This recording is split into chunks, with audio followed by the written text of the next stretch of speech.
અમદાવાદમાં ગેસ ગળતર પ્રકરણમાં ધરપકડ કરવામાં આવી છે। દાણીલીમડા પોલીસે 2 આરોપીઓની ધરપકડ કરી છે। ટાંકી સાફ કરવા ઉતરેલા 3 શ્રમિકોના મોત થયા હતા। દાણીલીમડા પોલીસે વધુ તપાસ શરૂ કરી છે।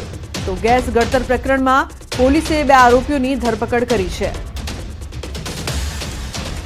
તો ગઈકાલે ગેસ ગળતરથી 3 લોકોના મોત થયા હતા, જે બાદ પોલીસ દ્વારા કાર્યવાહી કરવામાં આવી છે। ગેસ ગળતર પ્રકરણમાં ધરપકડ કરાઈ છે।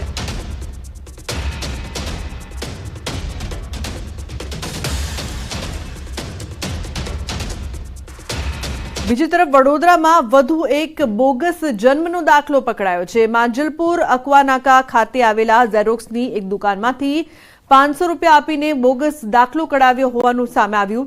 પાસવાન ખુશ્બુ મુન્ના નામથી કોર્પોરેશનનો બોગસ જન્મનો દાખલો બનાવડાવ્યો હતો। તો આધાર કાર્ડમાં બદલાવ કરાવવા માટે વોર્ડ 19ની ઓફિસમાં આવ્યા હતા। કામગીરી દરમિયાન દાખલો બોગસ હોવાનો ભાંડો ફૂટ્યો। પાલિકાના અધિકારીએ પોલીસ સ્ટેશનમાં ફરિયાદ નોંધાવી છે। ઉલ્લેખનીય છે કે 15 દિવસમાં બીજી વખત બોગસ જન્મનો દાખલો પકડાયો છે। હાલ પોલીસે બોગસ જન્મનો દાખલો બનાવનાર પરિવારની અટકાયત કરી છે અને વધુ પૂછપરછ હાથ ધરાઈ છે। ये हलवा नाका से बनाया था एक साइबर वाले के पास। क्या नाम है उसका? उसका नाम सर मेरे को पता नहीं। किससे गए थे?